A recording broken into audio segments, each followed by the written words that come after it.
بسم اللہ الرحمن الرحیم۔ السلام علیکم دوستو، آج ہم اکنامک سسٹم آف اسلام کے بارے میں بات کریں گے، لیکن آپ لوگ دیکھ رہے ہیں کہ یہاں پر لکھا ہوا ہے کہ فائنینشیل سسٹم آف اسلام۔ تو یہ میں آپ لوگوں کو بتا دوں کہ فائنینشیل سسٹم آف اسلام ایک الگ ٹاپک ہے اور اکنامک سسٹم آف اسلام ایک الگ ٹاپک ہے، لیکن میں آپ لوگوں کو تھوڑا سا ایک اوور ویو ضرور دوں گا اس لیکچر کے اینڈ میں ہی کہ فائنینشیل سسٹم آف اسلام کیا ہے، جو کہ اسی اکنامک سسٹم آف اسلام کا ایک پارٹ ہے۔ تو اکنامک سسٹم کیا ہوتا ہے؟ وہ ایک براڈر ٹرم ہے جس کے اندر ہم سرکولیشن آف ویلتھ کو دیکھتے ہیں کہ بھئی پیسہ کس طرح سے کہاں جا رہا ہے اور کہاں سے آ رہا ہے، یہ چیزیں ہم دیکھتے ہیں اس کے اندر۔ جبکہ فائنینشیل سسٹم جو ہوتا ہے that is more about investment and business. So in today's lecture we will be focusing on economic system of Islam and a little bit about financial system of Islam. So let's dive in. Video شروع کرنے سے پہلے میری آپ لوگوں سے گزارش ہے کہ اگر آپ لوگوں نے ابھی تک میرے چینل کو سبسکرائب نہیں کیا ہے تو میرے چینل کو سبسکرائب کر کے بیل آئیکن پہ کلک کر کے آل پہ کلک کریں تاکہ ہر آنے والی ویڈیو کا نوٹیفیکیشن آپ کو مل سکے۔ اب دیکھیں، اکنامک سسٹم تو میں نے آپ لوگوں کو بتا دیا کہ بھئی سرکولیشن آف ویلتھ کو کہتے ہیں، لیکن سرکولیشن آف ویلتھ کو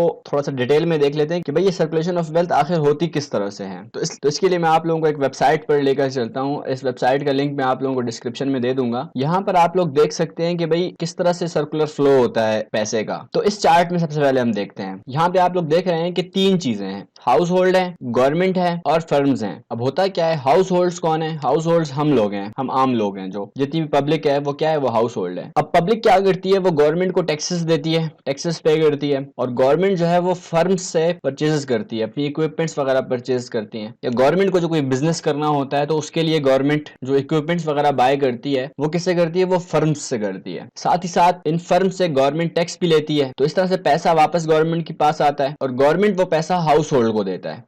ہاؤس ہولڈ کو کیوں دیتا ہے وہ پیسہ؟ کیونکہ ہاؤس ہولڈز جتنے بھی ہوتے ہیں وہ کسی نہ کسی طریقے سے کہیں نہ کہیں کوئی کام وغیرہ کر رہے ہوتے ہیں، کوئی جابز وغیرہ کر اپنی جو سروسز ہیں، اپنے جو سکلز ہیں وہ سرو کر رہے ہوتے ہیں، جن کے بدلے میں ان کو پھر سیلریز ملتی ہیں، اور پھر یہ سیلریز واپس ٹیکسز کی صورت میں، اور پھر جو ہاؤس ہولڈز ہیں وہ ڈائریکٹلی فرم سے بھی پرچیزز کر سکتے ہیں، اور اس طرح سے ایک فلو ایک چلتا رہتا ہے۔ آپ دیکھ سکتے ہیں کہ پیسہ رکتا نہیں ہے، پیسہ گھومتا پھرتا رہتا ہے۔ ٹھیک ہو گیا؟ تو اب اس میں سمجھنے کی بات کیا ہے؟ سمجھنے کی بات یہ کہ اس کے اندر دو مین ایلیمنٹس ہیں۔ پہلا جو مین ایلیمنٹ ہے وہ ہے اس کے اندر ہاؤس ہولڈ، اور دوسرا جو مین ایلیمنٹ ہے وہ ہے گورنمنٹ۔ اب جو فرمز ہیں وہ یا تو اس گورنمنٹ کے انڈر ہوتی ہیں یا ان ہاؤس ہولڈ سے کچھ بندے اٹھ کر فرمز بناتے ہیں۔ اگر آپ اس فرم کے اور گورنمنٹ کے سرکل کو مرج کر دیں تب آپ اس گراف کو دیکھیں تو بھی اس گراف میں کوئی پرابلم نہیں ہوگی۔ تو کیا پتا چلا کہ دو سیکٹرز ہوتے ہیں مین، ایک ہوتا ہے گورنمنٹ جس کو ہم پبلک سیکٹر کہتے ہیں، اور دوسرا ہوتا ہے ہاؤس ہولڈ جس کو ہم پرائیویٹ سیکٹر کہتے ہیں۔ اب ان دونوں کے دو مین فنکشنز بھی ہوتے ہیں۔ وہ دو مین فنکشنز کیا ہوتے ہیں؟ ان میں سے ایک ہوتا ہے انکم اور ایک ہوتا ہے اسپینڈنگز۔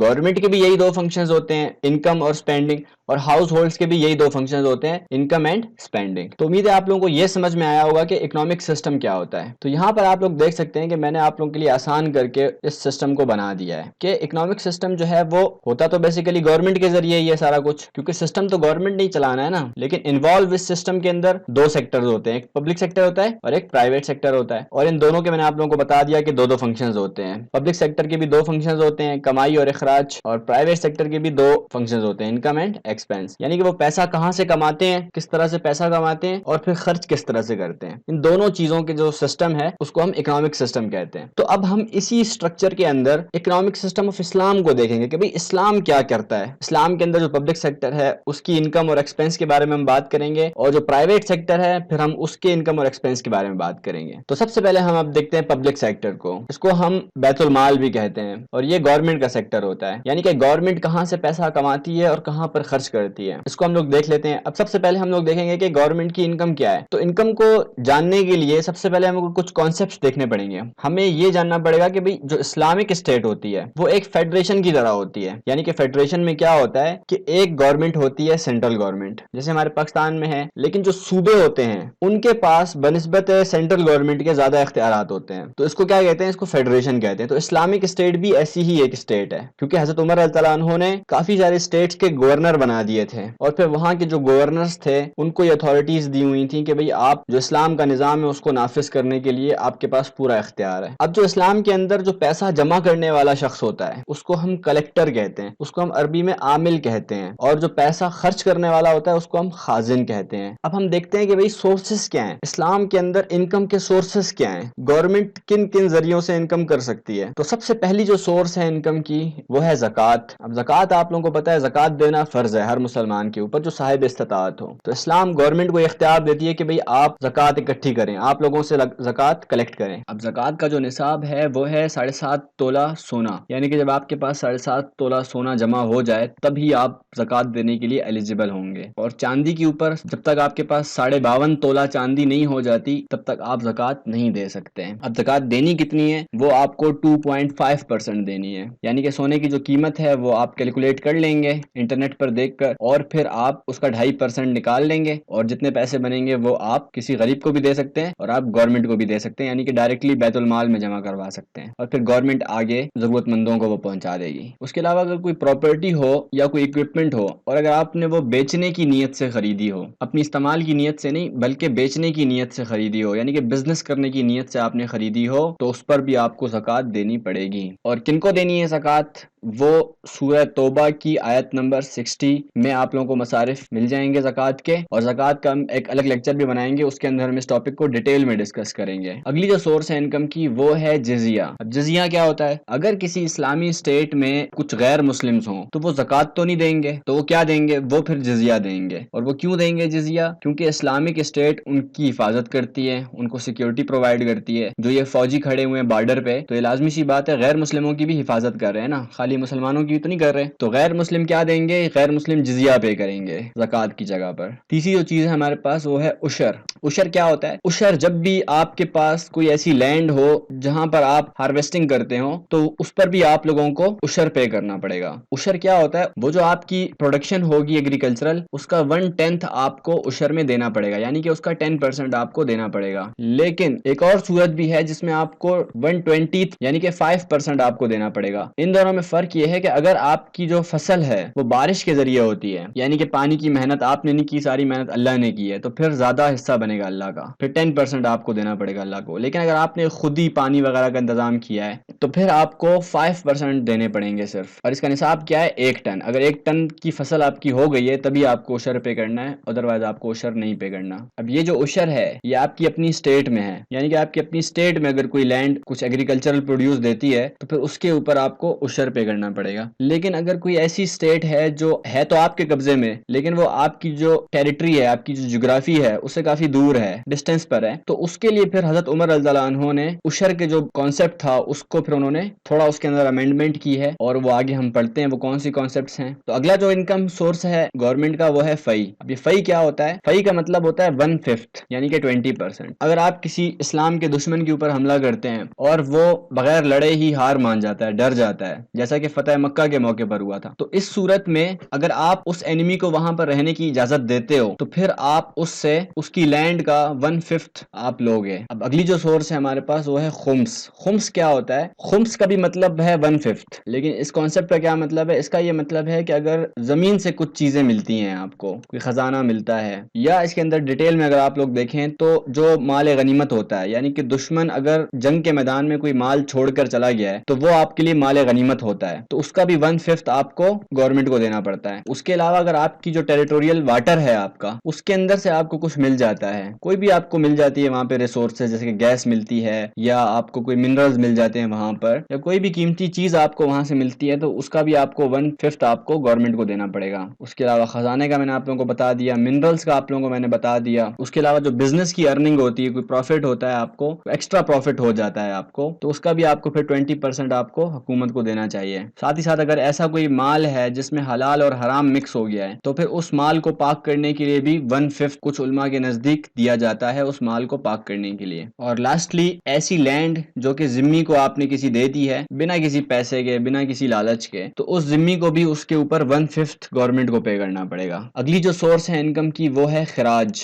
ہم نے ایک کانسیپٹ پڑھا تھا فی کا. فی اور خراج تقریباً ایک طرح کے ہوتے ہیں کیونکہ دونوں ویسل اسٹیٹ کے اوپر اپلائی ہوتے ہیں, یعنی کہ ویسل اسٹیٹ وہ اسٹیٹ اسٹیٹ جو ہے تو آپ کے قبضے میں، لیکن آپ اس کے اوپر حکومت نہیں کر رہے ڈائریکٹلی، انڈائریکٹلی تو آپ وہاں پر گورن کر رہے ہیں، لیکن ڈائریکٹلی آپ وہاں پر گورن نہیں کر رہے، اور ان کے انٹرنل میٹرز میں آپ نے ان کو خود مختاری دی ہوئی ہے، اور ایکسٹرنل افیئرز جو ہیں ان کے، یا ان کے کوئی انٹرنیشنل افیئرز ہیں، تو اس کے اندر بھی پھر جو مین اسٹیٹ ہے وہی پارٹیسپیٹ کرے گی نا۔ تو اس کی سب سے بڑی مثال خیبر کی ہے، جب خیبر کو فتح کیا تو وہاں کے جو یہودی تھے وہ اس بیس کے اوپر وہاں پر ان کو رہنے دیا کہ وہ اپنی جو پروڈیوس ہوگی، یاد رہے یہ فی نہیں ہے، فی جو تھا وہ زمین کے اوپر ٹیکس دینا تھا آپ نے، لیکن یہ زمین کی جو پروڈکشن ہے اس کے اوپر ٹیکس دینا ہے۔ تو خراج اور فی کا جو کانسیپٹ ہے وہ یہاں پر آ کر ڈیفر کر جاتا ہے، لہٰذا خراج جو ہوگا وہ جو زمین کی ارننگ ہوگی اس کے اوپر پے کیا جائے گا۔ اس کے علاوہ مصر کے ساتھ بھی یہی معاملہ ہوا تھا۔ اگلی جو سورس ہے انکم کی وہ ہے عشور۔ عشور کیا ہوتی ہے؟ عشور کسٹم ڈیوٹی کو کہتے ہیں، جو ڈیوٹیز ہم پے کرتے ہیں، تو وہ مسلمز کے لیے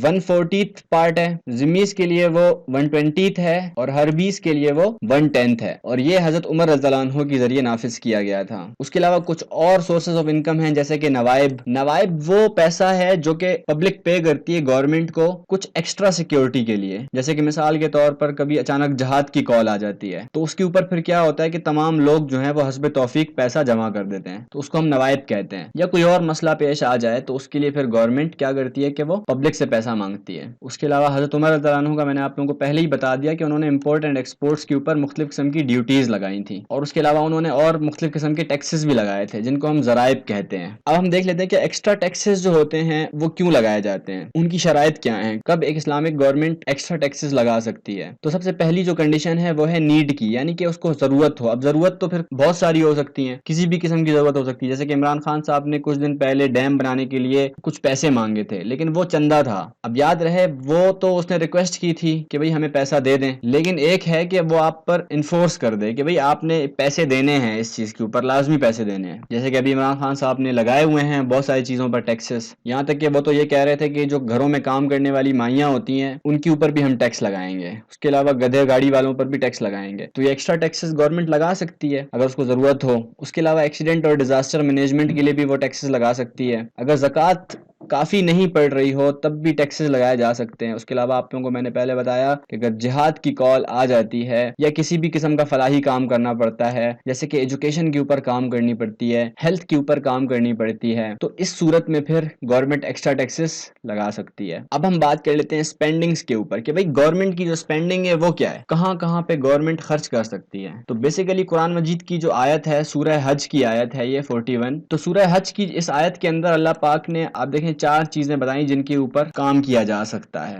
گورنمنٹ کے ذریعے۔ تو اگر ہم براڈلی دیکھیں تو ان 4 چیزوں کے اندر تقریباً تمام ہی چیزیں آ جاتی ہیں، لیکن پھر بھی ہم کوشش کریں گے کہ ہم زیادہ سے زیادہ پوائنٹس بنائیں جو کہ ویلڈ بھی ہوں اور اسلامک لا کو اپیل بھی کر رہے ہوں۔ تو سب سے پہلی جو بات ہے اس کے اندر وہ ہے نماز کی، یعنی کہ نماز کے اوپر پیسہ آپ لگا سکتے ہو، پیسہ خرچ کر سکتے ہو۔ کس طرح سے؟ مسجدیں بنا سکتے ہیں آپ، اگر مسجدیں نہیں ہیں تو گورنمنٹ کی ذمہ داری ہے کہ وہ مساجد بنائے، اور صرف یہی نہیں کہ وہ مساجد بنائے، وہاں پر اگر وہ کسی امام کو امپلائی کرتے ہیں تو اس کی سیلری بھی پھر گورنمنٹ کو دینی پڑے گی۔ تو یہ گورنمنٹ کا کام ہے کہ وہ مساجد بھی بنائے، وہاں پر امام کا انتظام بھی کرے اور اس امام کو سیلری بھی دے۔ اس کے علاوہ جو دوسری جگہ پر خرچ کر سکتی ہے گورنمنٹ وہ ہے زکوٰۃ۔ زکوٰۃ کے اوپر 2 طرح سے خرچ کیا جا سکتا ہے پیسہ۔ ایک تو یہ کہ جو پیسہ گورنمنٹ نے لوگوں سے لیا ہے زکوٰۃ کا وہ غریبوں کے اوپر خرچ کر دے۔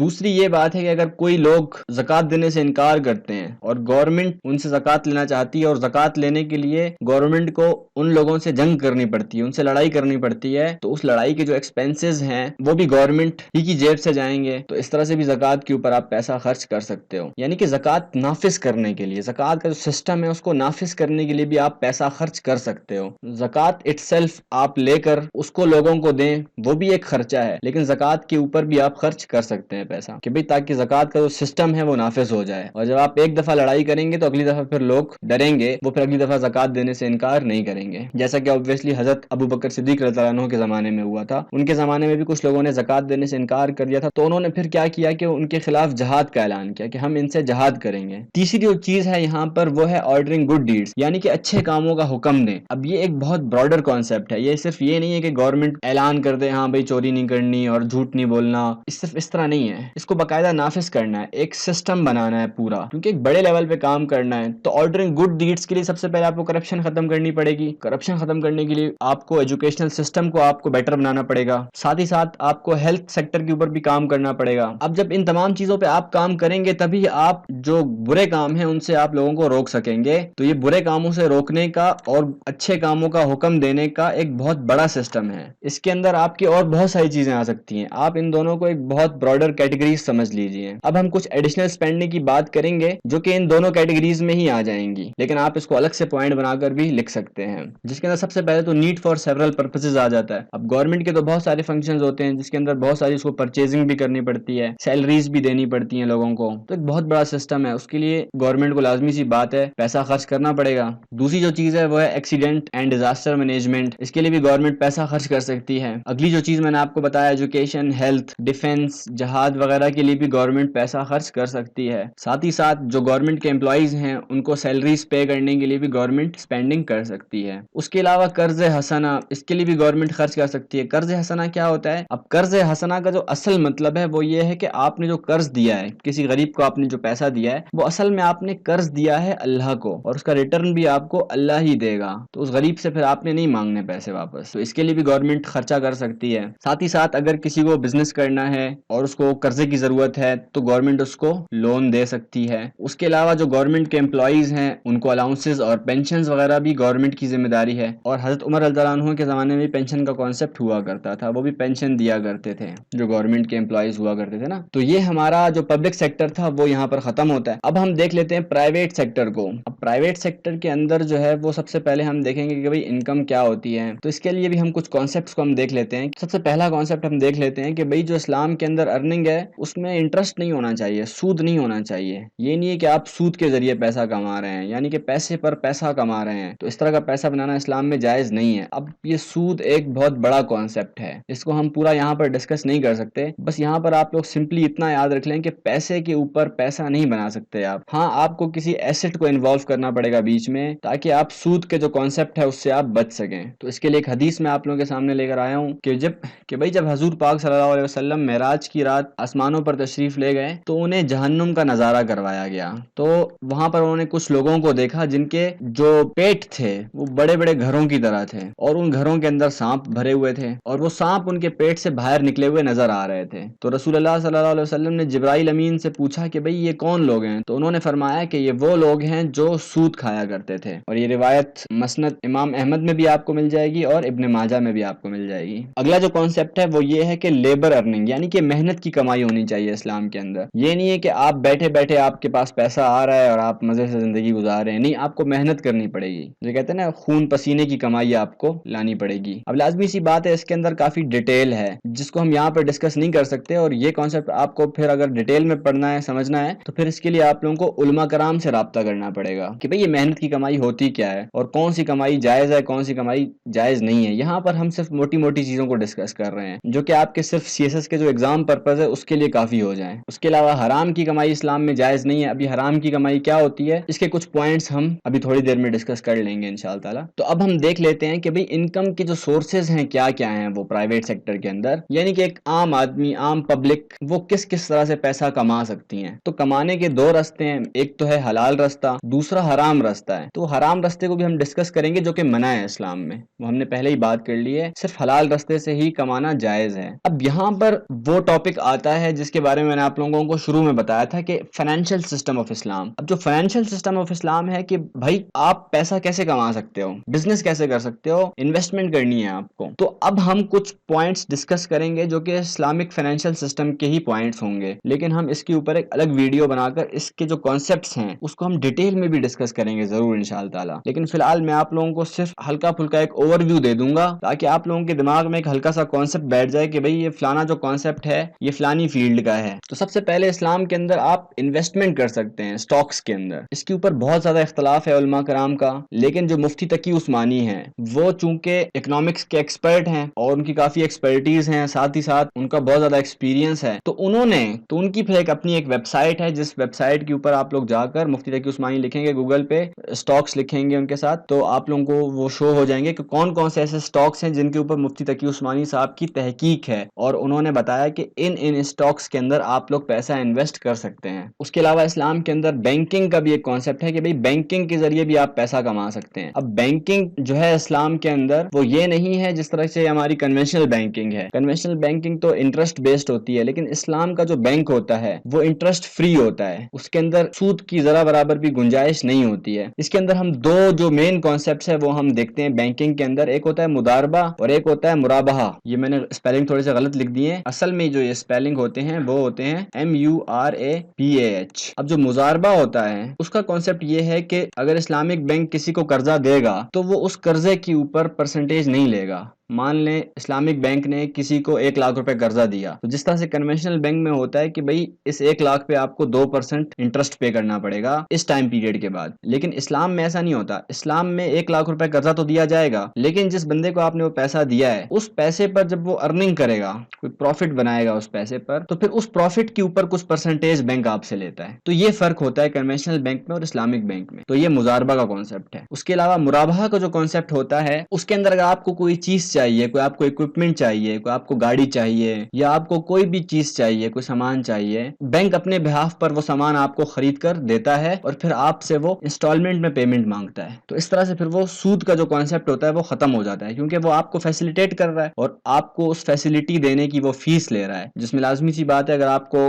گاڑی جو ہے وہ نقد آپ کو 4 لاکھ کی مل رہی ہے اور آپ بینک کے ذریعے قسطوں پر لیں گے تو لازمی سی بات ہے تھوڑی سی مہنگی پڑے گی وہ آپ کو. تو اس میں پھر سود کا کانسیپٹ نہیں آتا، یہ پھر سود سے پاک ہوتا ہے. تو اسے ہم مرابحہ کہتے ہیں. اس کے علاوہ بزنس آپ اسلام کے اندر کر سکتے ہیں، حلال بزنس آپ کا ہونا چاہیے. بزنس کے اندر ایک کانسیپٹ ہے اسلام ہمیں دیتا ہے، وہ ہے مشارکہ کا، جسے ہم عام الفاظ میں پارٹنرشپ کہتے ہیں. تو یہ ایک بہت بڑا کانسیپٹ ہے. یہ اتنا آسان نہیں ہے کہ میں یہاں پہ آپ کو بیٹھ کے 2 منٹ میں سمجھا دوں. اس کے لیے ایک الگ ویڈیو بنانی پڑے گی. تو اس کے لیے انشاءاللہ تعالی ہم ایک الگ ویڈیو ضرور بنائیں گے جس کے اندر ہم جو فائنینشیل سسٹم آف اسلام ہے اس کے تمام ایلیمنٹس کو ہم ایک ایک کر کے ڈسکس کریں گے ڈیٹیل میں. اس کے علاوہ ایگریکلچر کے ذریعے بھی آپ پیسہ کما سکتے ہیں اسلام کے اندر. ایگریکلچر کے اندر کچھ ٹیکنیکس ہیں پیسہ کمانے کی جسے ہم استثناء کہتے ہیں. اس کا یہ مطلب ہے کہ جو فصل ہے وہ ابھی تک کاشت نہیں کی گئی ہے لیکن سودا اس کا آپ نے پہلے ہی کر دیا ہے، تو اس کانسیپٹ کو استثناء کہتے ہیں. اس کے علاوہ پراپرٹی ڈیلنگ کا بھی کام اسلام کے اندر جائز ہے، جس کے اندر ایک کانسیپٹ ہے لیز کا، جسے ہم عربی میں اجارہ کہتے ہیں. اب یہ لیز بھی تھوڑا سا ٹیکنیکل کانسیپٹ ہے جس کے اوپر ہم انشاءاللہ تعالی الگ ویڈیو میں ایٹ لینتھ بات کریں گے. یہاں پہ آپ کو صرف اتنا جان لینا ہے کہ بھئی جو اجارہ ہوتا ہے اس کے اندر 2 کام ہو سکتے ہیں. کوئی یا تو آپ کا کوئی گھر ہے، آپ نے کچھ ٹائم کے لیے کسی کو کرائے پہ دے دیا، یا پھر کوئی ایسی چیز ہے جو آپ کے استعمال میں ہے اس کو بھی آپ دے سکتے ہیں کسی بندے کو اس کے اپنے استعمال کے لیے. جیسے کہ کوئی گاڑی وغیرہ ہو گئی، کوئی بائک ہو گئی، تو اس کو بھی آپ کرائے پر دے سکتے ہیں. تو اصل میں ایک کرائے کا کانسیپٹ ہے، لیکن پھر اس کے اندر تھوڑے سے اور ٹیکنیکل باتیں بھی ہیں کہ بھئی کچھ ٹائم پیریڈ گزرنے کے بعد وہ پراپرٹی جو ہوتی ہے وہ ہینڈ اوور کرنی پڑتی ہے آپ کو، یا سستے داموں میں بیچنی پڑتی ہے جس کو بھی آپ نے لیز پر دی تھی. تو وہ انشاءاللہ تعالی ہم الگ ویڈیو میں ڈیٹیل میں ڈسکس کریں گے اس کے بارے میں. فی الحال آپ اس کا صرف اتنا سا کانسیپٹ بھی یاد رکھ لیں تو کافی ہے. اب ہم یہ دیکھ لیتے ہیں کہ ایسی کون سی کمائی ہے جو اسلام میں حرام ہے، جس پر اسلام آپ کو منع کرتا ہے کہ بھئی اس طرح کی کمائی آپ نے نہیں کرنی ہے. اب لازمی سی بات ہے ساری دنیا کچھ ایسے کام کے ذریعے پیسے کما رہی ہے جو کہ اسلام میں جائز نہیں ہے. مثال کے طور پر اسپیکولیشن، جیسے کہ وہ بینومو ایپ آئی ہوئی ہے نا آج کل، اس کے اندر آپ اسپیکولیشن کرتے ہیں اور اگر آپ کا تکا لگ گیا تو ٹھیک ہے آپ کو پیسے مل جاتے ہیں، ادروائز آپ کے پیسے ڈوب جاتے ہیں. تو ہم دیکھ لیتے ہیں سب سے پہلے جو ہے اسلام میں وہ سود کی کمائی جو ہے وہ حرام ہے. میں نے آپ لوگوں کو پہلے ہی بتایا سود کا کانسیپٹ کہ بھئی پیسے کے اوپر پیسہ بنانا اسلام میں جائز نہیں ہے. یہ آپ نہیں کر سکتے کہ آپ نے کسی کو پیسہ دیا اور کہا بھئی 1 ہفتے بعد میں آپ سے پیسہ تو لوں گا اپنا واپس، لیکن میں اس کے اوپر اتنا سود بھی لوں گا آپ سے. سود کا جو لفظی مطلب ہے وہ ایکسٹرا اماؤنٹ ہے. ہاں آپ نے اپنی کوئی چیز دی کسی کو یوز کے لیے، اب آپ اس کا رینٹ مانگ رہے ہیں، اس سے ایکسٹرا پیسے مانگ رہے ہیں اس پر، اس سے تو پھر وہ بندہ آپ کو دے سکتا ہے پیسے، وہ پھر سود نہیں ہوگا. لیکن اگر آپ نے صرف پیسہ دیا ہے کسی کو اور اس پیسے کے اوپر آپ پھر اس سے پیسہ مانگ رہے ہیں تو یہ پھر اسلام کے اندر سود ہے جو کہ جائز نہیں ہے. اگلی جو حرام کی کمائی ہے وہ ہے سٹہ، اسپیکولیشن. یعنی کہ میں نے آپ لوگوں کو پہلے بتایا کہ بھئی اسپیکولیٹ کرنا یعنی کہ اندازہ لگانا، جس کے اندر آپ کا پیسہ ڈوب جانے کا بھی خطرہ ہوتا ہے کہ آپ کا اندازہ اگر ٹھیک نکل آیا تو ٹھیک ہے، ادروائز آپ کا جو پیسہ ہے وہ ڈوب جائے گا. تو اس طرح کی چیزیں بھی اسلام کے اندر جائز نہیں ہے. اگلی جو چیز ہے وہ ہے گیمبلنگ یعنی کہ شرط لگانا. اسلام میں شرط لگانا بھی جائز نہیں ہے. اب یہاں پہ دیکھنا ہے کہ بھئی شرط کا مطلب کیا ہے. شرط کا مطلب یہ ہے کہ بھئی اگر آپ ہارے تو آپ کو کچھ نقصان ہوگا. شرط کا یہ مطلب نہیں ہے کہ دوست لوگ بیٹھے ہوئے تھے انہوں نے آپس میں شرط لگا لی اور ایک بندہ جیت گیا تو اس کی واہ واہ ہو گئی. یہ شرط نہیں ہے، یہ تو ایسے شغل ہے دوستوں کا. لیکن اگر اسی شرط کے اوپر وہ کچھ پیسے رکھ دیں، یہ کہہ دیں کہ بھئی اگر آپ جیتے تو آپ کو بوتل پلانی پڑے گی، یا آپ ہار گئے تو آپ کو بوتل پلانی پڑے گی، تو پھر اس طرح کی شرائط لگانا اسلام میں جائز نہیں ہے. پھر بھی جو اس کا جو کانسیپٹ ہے وہ ڈیٹیل میں جاننے کے لیے آپ علماء کرام سے ضرور رابطہ کریں. CSS کے پیپر میں لکھنے کے لیے اتنا کافی ہے. اگلا جو ہے وہ ہے ہولڈنگ. ہولڈنگ کیا ہوتا ہے؟ جس کے اندر آپ کو پتا ہے کہ مارکیٹ سے ایک چیز شارٹ ہو گئی ہے، چینی شارٹ ہو گئی ہے، تو آپ نے کیا کیا، پہلے سے چینی کو اسٹاک کر لیا اپنے پاس، اور آپ کو پتا تھا کہ اب جب چینی شارٹ ہوگی مارکیٹ سے تو اس کی ڈیمانڈ بڑھ جائے گی، اور جب اس کی ڈیمانڈ بڑھ جائے گی تو لازمی سی بات ہے پھر اس کی قیمت بھی بڑھ جائے گی. جب اس کی قیمت بڑھے گی تو پھر کیا ہوگا، جس بندے نے اسٹاک کیا ہوا ہے اس کے تو پھر مزے ہو گئے، وہ تو پھر اس کو مہنگے داموں بیچے گا. خریدی اس نے چینی 50 روپے کلو تھی، اب وہ 100 روپے کلو بیچ رہا ہے. تو یہ تو پھر اسلام کے اندر اس طرح کی کمائی بھی جائز نہیں ہے. اس کے علاوہ کسی کی پراپرٹی کے اوپر، کسی چیز کے اوپر قبضہ کر لیا آپ نے، کسی سے کوئی چیز چھین لی جس کے اندر چوری بھی آ جاتی ہے، ڈاکہ بھی آ جاتا ہے، تو اس طرح کی بھی چیز آپ کے لیے جائز نہیں ہے. اس کے علاوہ کوئی ناجائز کاروبار ہو رہا ہے تو وہ بھی اسلام کے اندر جائز نہیں. جیسے کہ شراب کا کاروبار ہو رہا ہے، شراب جیسے کہ اسلام میں پینا جائز نہیں ہے، تو اسی طرح سے مسلمان آدمی کا شراب بیچنا بھی جائز نہیں ہے. ہاں، غیر مسلم اگر ہو، کوئی ذمی ہو اسلامک اسٹیٹ میں، تو وہ پھر شراب کا کاروبار کر سکتا ہے کچھ شرائط کے ساتھ. لیکن اگر آپ کا مسلمان بندہ شراب بیچ رہا ہے تو اس کی پھر خیر نہیں ہے، اس کو پھر سزا ملے گی اور اس کی وہ کمائی بھی جائز نہیں ہوگی. اس کے علاوہ اور بھی بہت سارے بزنسز آ جاتے ہیں جس کے اندر موویز وغیرہ کا بھی بزنس آ جاتا ہے، جو DVDs مارکیٹ میں سیل آؤٹ ہوتی ہیں، تو اس طرح کا کاروبار بھی اسلام کے اندر جائز نہیں ہے. اب ہم دیکھ لیتے ہیں کہ ایکسپینسز یعنی کہ اخراجات کیا کیا کر سکتے ہیں عام لوگ. تو اس کے لیے سب سے پہلے میں آپ لوگوں کے سامنے ایک ریفرنس لکھا ہے جس میں آپ لوگوں کے سامنے پوری سورت لکھ دی ہے. کیوں لکھی ہے پوری سورت؟ وہ اس لیے لکھی ہے کیونکہ پوری سورت ہی ضروری ہے. اب یہ سورت ہے کون سی؟ یہ سورت ہے سورہ ہمزہ، اور یہ آخری پارے میں آپ لوگوں کو مل جائے گی. ایون تو آخری پارے میں میرے خیال آخر سے 11ویں نمبر پہ یہ سورت آتی ہے، آئی تھنک سو. تو اس سورت میں آپ لوگ دیکھ لیں کہ لکھا ہوا اللہ پاک نے کہ بھی خرابی ہے اس کے لیے جو منہ پر ایپ کر کے پیچھے بدی کرے. یہ تو ایک بات ہو گئی. دوسری بات یہ کہ جس نے مال جوڑا اور گن گن کے رکھا، یعنی کہ وہ لوگ جنہوں نے پیسہ جمع کیا اور پھر اس کو گنتے رہتے ہیں بیٹھ کے. کہنے کا مطلب یہ کہ اس پیسے کو خرچ نہیں کرتے، اس پیسے کو گنتے رہتے ہیں. تو پھر آگے اللہ پاک نے بتایا کہ کیا یہ سمجھتا ہے کہ اس کا مال اس کو دنیا میں ہمیشہ زندہ رکھے گا؟ پھر اللہ پاک نے خود بتایا کہ نہیں بھائی، ایسا نہیں ہوگا، ہرگز ایسا نہیں ہوگا، اس کو تو آگ میں پھینکا جائے گا. اور وہ آگ کے بارے میں پھر ڈیٹیل آگے بتائی گئی ہے کہ وہ آگ بھڑک رہی ہے اور لمبے لمبے ستونوں میں ہوگی وہ آگ. تو پتہ چلا کہ اسلام میں کنجوسی کتنا بڑا گناہ ہے. کنجوسی اسلام میں بالکل بھی جائز نہیں ہے. اگر کوئی شخص کنجوسی کر رہا ہے اسلام میں تو اس کے لیے بہت بڑی بڑی وعیدیں ہیں. اس کو چاہیے کہ جلدی سے جلدی کنجوسی چھوڑ دے اور اللہ کی راہ میں پیسہ خرچ کیا کرے. اب دیکھتے ہیں کہ بھئی اخراجات کرنے کیا کیا ہیں، کہاں کہاں پہ خرچ کر سکتے ہیں آپ. تو دیکھ لیتے ہیں. سب سے پہلے جو ہے آپ دیکھ سکتے ہیں کہ آپ وقف کر سکتے ہیں، یعنی کہ کچھ پیسہ تھا یا کوئی پراپرٹی تھی آپ کے پاس، وہ آپ نے وقف کر دیا، یعنی کہ